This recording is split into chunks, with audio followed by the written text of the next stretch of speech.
Excellences, Mesdames et Messieurs, nous célébrons ce 20 mars la Journée internationale de la francophonie. C'est une tradition à laquelle nous sacrifions tous les ans depuis une cinquantaine d'années. Une occasion pour les francophones et les francophiles à travers le monde de célébrer et d'exalter les valeurs de solidarité et de partage, entre autres, qui les unissent depuis plus d'un demi-siècle. Célébrer la francophonie, c'est d'abord reconnaître le potentiel des langues et des cultures à unir les peuples, à créer des espaces de solidarité et de compréhension mutuelle pour construire ensemble un avenir commun. Ces valeurs, nous les défendons à travers la langue française que nous avons en partage et qui cohabite avec les multiples langues nationales de nos pays, en contribuant à faire du vaste espace francophone le lieu des diversités les plus riches. Cette cérémonie de célébration, organisée virtuellement en raison du contexte sanitaire qui prévaut, est l'occasion pour la représentation de l'OIF dans l'océan Indien de réitérer tout l'engagement de la francophonie à œuvrer en faveur de ses États membres dans cette région du monde, éminemment francophones et francophiles, et aux côtés de ces populations.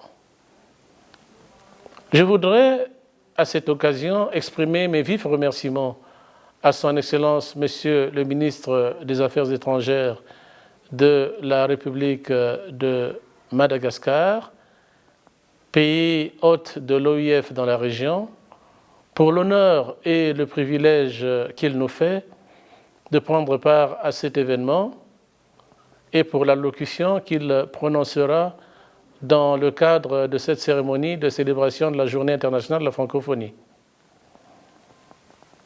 Au-delà, je me fais le devoir de remercier les autorités malgaches, singulièrement Son Excellence, Monsieur le Président de la République, pour leur attachement chaque fois renouvelé à notre organisation mère et à ses idéaux. Je tiens à remercier également l'ensemble des États et gouvernements membres de l'OIF dans l'océan Indien, leurs représentants, ainsi que les partenaires et les institutions francophones de la région pour leur participation et leur implication dans la célébration, cette année encore, de la Journée de la francophonie dans leurs pays respectifs. Cette journée est en effet l'occasion pour les francophones de l'océan Indien d'affirmer toute leur appartenance à cet espace solidaire et commun qu'est celui de l'Indiano-Océanie et d'en exprimer toute la richesse et la diversité culturelle à travers la langue française que nous avons en partage. Mesdames et messieurs, la journée se déroulera autour du thème « Femmes francophones, femmes résilientes », une thématique qui s'accorde avec la création d'un fonds de solidarité internationale dénommé « La francophonie avec elle », lancé en 2020 par l'OIF pour venir en aide aux femmes francophones qui ont subi les conséquences de la crise sanitaire ambiante. Nous savons que les populations les plus touchées par les crises sont en premier lieu les filles et les femmes en situation de vulnérabilité. C'est pourquoi l'OIF a tenu à soutenir la résilience de ces femmes francophones à travers un fonds d'aide exceptionnel qui leur permettra d'accéder au développement économique, à l'éducation, à la santé, à la citoyenneté et à la formation. Un court reportage au cours de cette cérémonie présentera ce dispositif à travers l'illustration d'un des projets soutenus par l'OIF dans ce cadre et mis en œuvre à Madagascar par l'ONG ECPAT France, dont je salue l'action. Outre la femme, la jeunesse retiendra notre attention. Je voudrais à ce sujet rappeler qu'à l'occasion de son 50e anniversaire, célébré l'année dernière, l'OIF a organisé une grande consultation citoyenne auprès de la jeunesse francophone. Plus de 10 000 jeunes de 15 à 35 ans, issus des États et membres de la francophonie, ont dialogué, débattu, exprimé leurs préoccupations et leurs réalités, ainsi que leurs aspirations pour la francophonie de l'avenir. Parmi ces aspirations se trouve l'accès à l'emploi, à l'éducation, à la formation, l'innovation et l'entrepreneuriat, la protection de l'environnement, l'égalité femmes-hommes. Nous avons ainsi tenu à donner la parole à ces jeunes à l'occasion de cette journée afin qu'ils partagent leurs témoignages et leurs préoccupations pour construire cette francophonie de l'avenir. Je tiens à les remercier vivement pour leur contribution et les assurer de toute l'attention que notre organisation porte à leurs préoccupations. Mesdames et messieurs, il vous sera présenté au cours de cette cérémonie virtuelle les principales actions que l'OIF mènera dans la région en 2021, au sein desquelles les jeunes et les femmes occuperont une place centrale. Une vidéo reviendra également sur les 50 ans de la francophonie et de sa présence dans la région de l'océan Indien. Avant cela, un message de Madame la secrétaire générale de la francophonie à l'occasion de cette journée, suivi de l'allocution de son Excellence Monsieur le ministre des Affaires étrangères de Madagascar, seront diffusés. En terminant, je voudrais remercier une fois de plus l'ensemble de nos partenaires et des participants qui prendront part à ces festivités dans l'océan Indien et ailleurs dans le monde. Merci pour votre attention. À tous et à toutes, une belle journée internationale de la francophonie.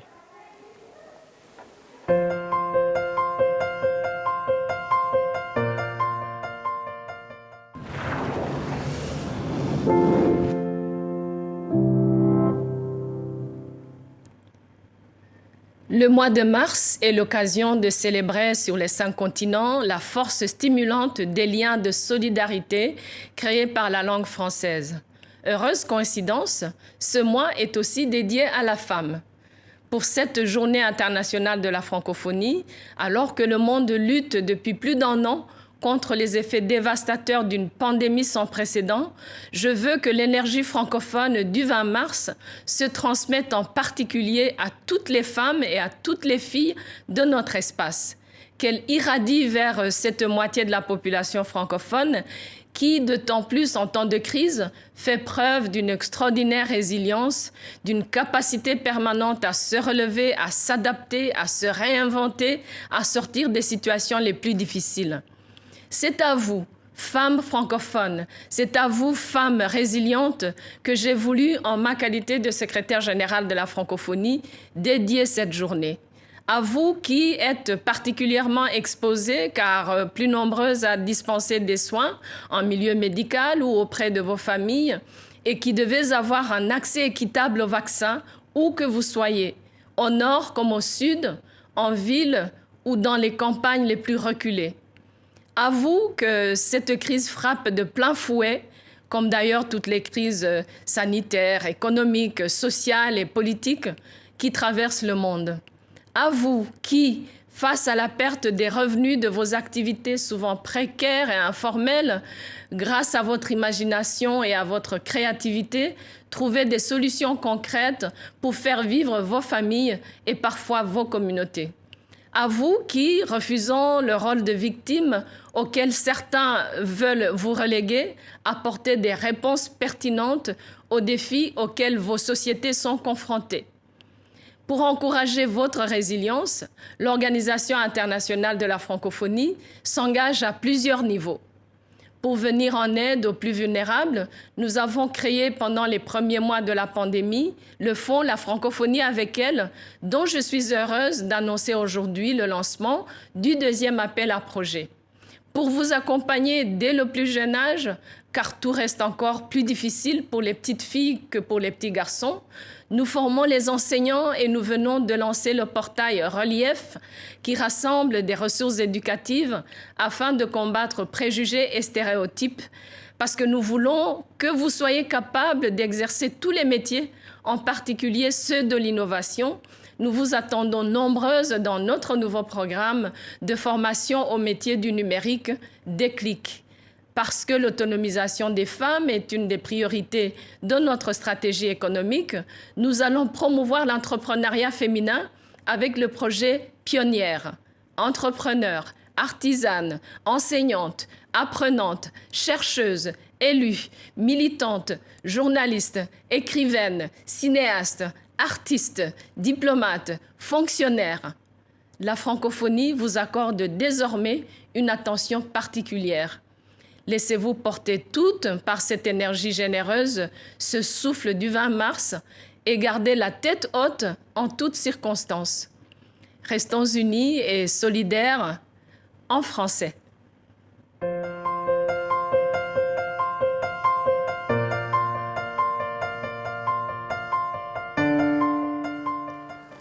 Madame la secrétaire générale, Excellences, Mesdames et Messieurs, c'est avec joie que je prends part à ce rendez-vous annuel pour célébrer la Journée internationale de la francophonie, placée sous le thème « Femmes résilientes, femmes francophones ». En cette journée du 20 mars 2021, 51 ans après la création de l'Agence de coopération culturelle et technique par des dirigeants issus de 5 continents, nous nous retrouvons héritiers des valeurs qu'ils ont défendues et nous avons la lourde responsabilité de continuer les œuvres qu'ils ont commencées. Notre organisation regroupe aujourd'hui 88 États et gouvernements, réunis autour des valeurs de solidarité, d'entraide, de fraternité, de vivre ensemble et liés par le partage de la langue française. Membre de cette grande famille francophone depuis sa création, Madagascar occupe une place incontestable dans l'histoire de celle-ci. En effet, c'est à Madagascar que la nouvelle charte de la francophonie a été adoptée en 2005, qui consacre l'appellation d'Organisation internationale de la francophonie.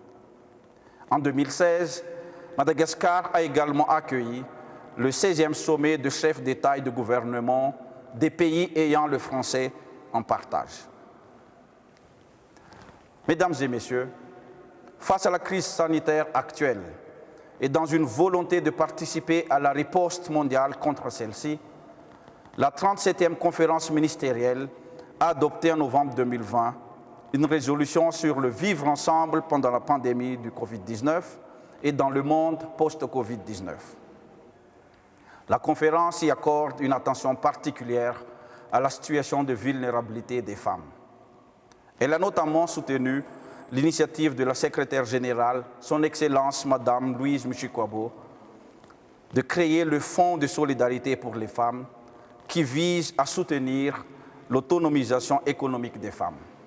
À Madagascar, le fonds a permis d'aider des concitoyennes de plusieurs régions. Pour sa part, l'État malagasy n'a pas ménagé ses efforts pour aider les femmes à faire face aux pressions exercées par la pandémie. Le président de la République, son Excellence, M. André Rajoelina, a ainsi lancé des programmes de soutien social et nutritionnel dénommés Tuskefamine et Vaccins, destinés aux familles les plus vulnérables. Pour la résilience des femmes victimes de violences causées par les crises, la représentation de la francophonie pour l'océan Indien a soutenu des mécanismes nationaux visant à promouvoir les valeurs de paix et à garantir la sécurité des femmes en période de conflit, de crise ou de tensions sociopolitiques. Madagascar a bénéficié de ce soutien. Mesdames et Messieurs, j'exprime le vœu que le thème de notre célébration de cette année redonne aux femmes du monde francophone l'énergie et le courage nécessaires pour résister aux effets de la pandémie, participer à la consolidation de la paix et agir pour une société meilleure. Je vous remercie.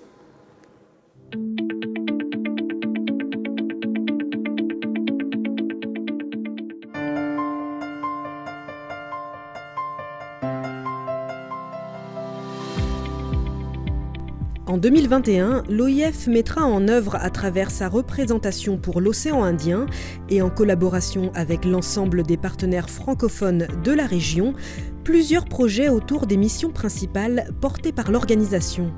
La promotion de la langue française et de la diversité culturelle à travers le soutien aux célébrations de la langue française et de la francophonie au mois de mars et à la Journée internationale des professeurs de français, la 3e édition du prix Indian Océanie, organisée en partenariat avec la Commission de l'océan Indien, qui récompense une œuvre littéraire originale et jamais éditée, inspirée des îles de l'océan Indien.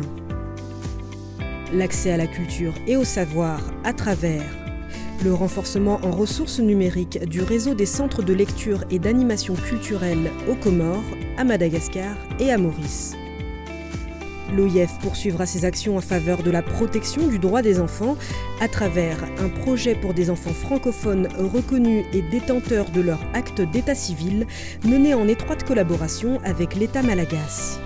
Un important programme autour du tourisme durable et de l'économie bleue sera mené dans tous les pays de l'océan Indien et visera à promouvoir un tourisme équitable, au service de la protection de l'environnement et de la valorisation des cultures locales, mais aussi à renforcer les capacités des femmes et des jeunes dans une perspective d'autonomisation économique. En 2021, 5 projets soutenus dans le cadre du dispositif La francophonie avec elle seront mis en œuvre à Madagascar afin de renforcer l'autonomisation économique des femmes et des jeunes filles affectées par la crise sanitaire de la Covid-19. Enfin, le 18e sommet de la francophonie qui se tiendra en novembre 2021 à Djerba en Tunisie portera sur le thème « Connectivité dans la diversité », le numérique, vecteur de développement et de solidarité dans l'espace francophone.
Pour pouvoir avoir un bel avenir, il faut déjà commencer par avoir une bonne éducation, parce que c'est à partir de cela qu'on peut aiguiser nos compétences petit à petit au fil des années.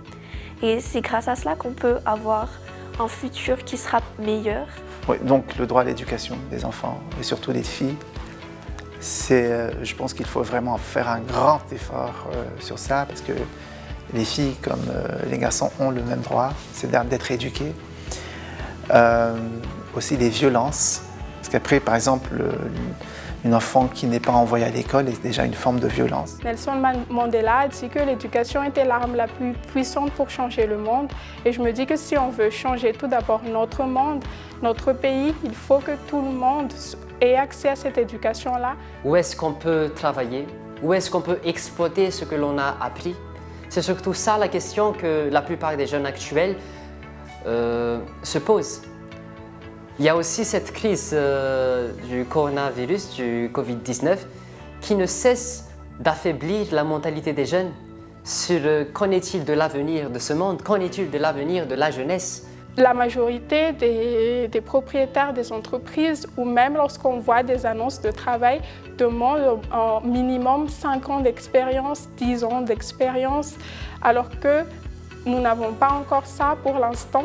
Mais ce sera le fait d'être embauché, d'être pris dans l'entreprise qui sera notre expérience à nous. Et je pense que c'est au cours du cursus des jeunes, des étudiants, et dès le plus jeune âge, qu'il faut les sensibiliser à faire des choses, à élaborer des produits, à élaborer des services sous forme d'applications ou de sites internet. Et je pense que c'est comme ça que l'on peut aboutir à des idées ou des entrepreneurs qui sont suffisamment mûrs, arrivés à l'âge de 25 ans, pour pouvoir créer des beaux projets. Déjà, cette expérience de volontariat international de la francophonie, ça m'a apporté beaucoup de choses, notamment un grand développement personnel et professionnel, parce que j'ai pu partir à la découverte d'une autre culture qui est totalement différente de la nôtre à Madagascar. Mais ma plus grande fierté, c'était de pouvoir représenter mon pays, de partager mes valeurs et mes compétences dans cette grande aventure humaine et professionnelle. L'environnement actuellement est vraiment en danger, et si on ne fait pas quelque chose, nous risquons encore plus d'avoir un changement climatique. Où est-ce qu'on va vivre si notre planète Terre ne pourra plus nous accueillir? Les décisions à prendre pour protéger l'environnement. Je pense que j'utiliserai la citation de Confucius. Si on plante une graine, on obtient un arbre, mais si on éduque quelqu'un, on obtient 1000 récoltes. Lorsqu'on est éduqué, on commence à adopter les gestes qui protègent l'environnement, comme par exemple les éco-gestes. On ne jette plus les ordures partout, on plante les arbres, on essaie d'économiser le plus possible.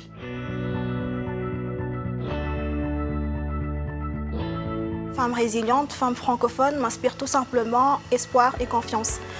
Car ça nous fait réaliser en fait que les actions, les efforts, les luttes et les combats menés par chaque femme au quotidien, ça compte. Je voudrais qu'on incite les femmes à s'inscrire dans des projets où on crée des choses, des parcours aussi d'ingénierie scientifique. Il faut essayer d'inciter les jeunes femmes à ça dans l'espace francophone et à Madagascar. Et que ce n'est pas parce que c'est une femme qu'elle a moins de chances que les hommes d'avoir un emploi, d'être scolarisée ou d'avoir un avenir. Parce que beaucoup de choses et beaucoup d'événements ont prouvé que les femmes, elles aussi, font des choses merveilleuses et on n'en parle pas encore assez jusqu'à maintenant. Et ce sera l'occasion de montrer au monde que les femmes, elles, sont présentes et elles sont là. On a les capacités, on a le potentiel, on a tout ce qu'il faut pour pouvoir changer tous ces enjeux dans ce monde, que ce soit l'égalité homme-femme, le climat, l'éducation. On peut innover, on peut créer, on peut changer. Et ça, ce n'est qu'à nous de le faire.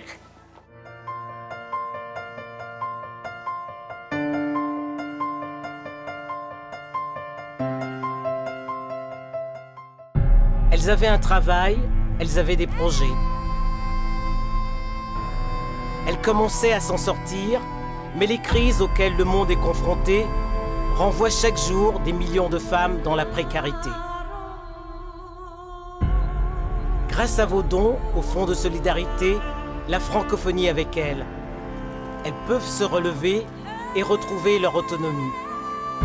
Ensemble, soutenons-les sur francophonie.org.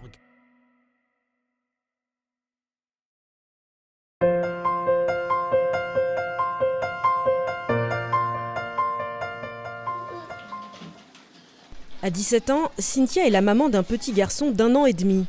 Alors que le père de l'enfant l'a abandonnée pendant sa grossesse, Cynthia a aussi été stigmatisée par son entourage.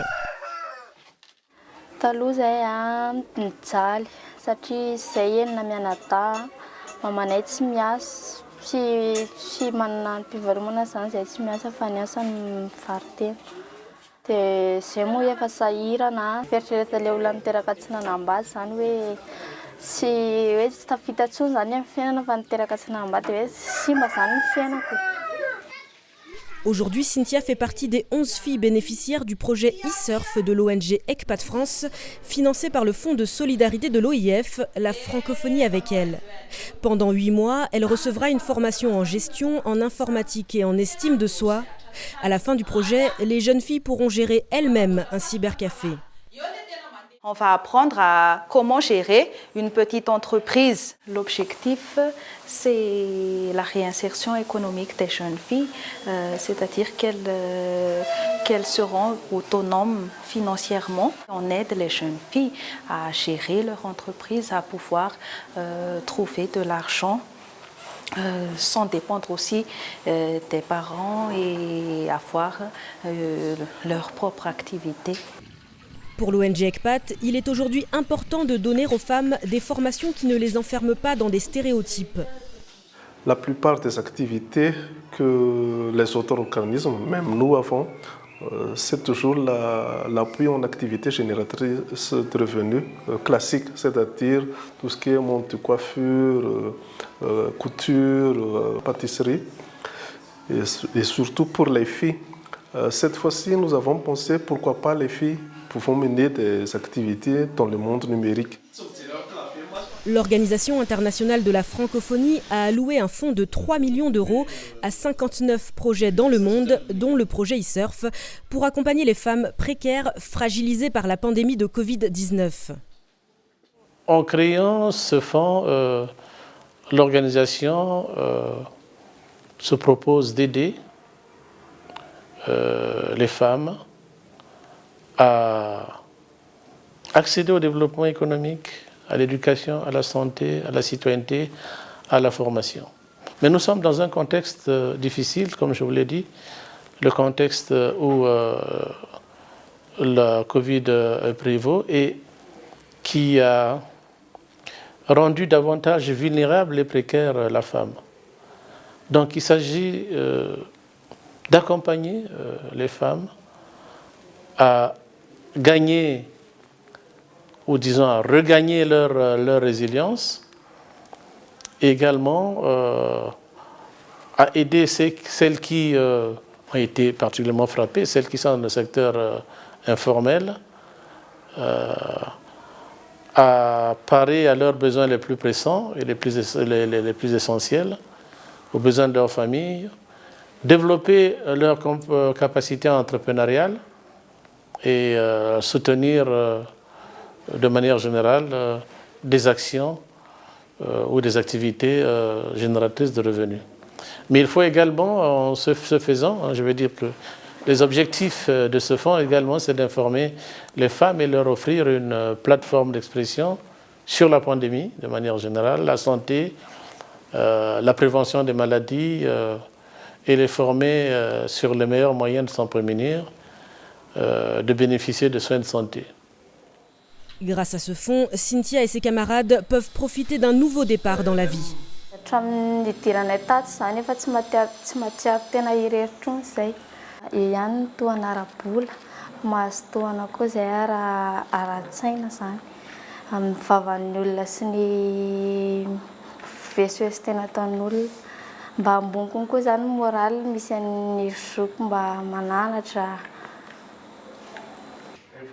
En tant que survivantes d'exploitation sexuelle, les bénéficiaires du projet seront également formés pour devenir des ambassadrices de la lutte contre la violence basée sur le genre.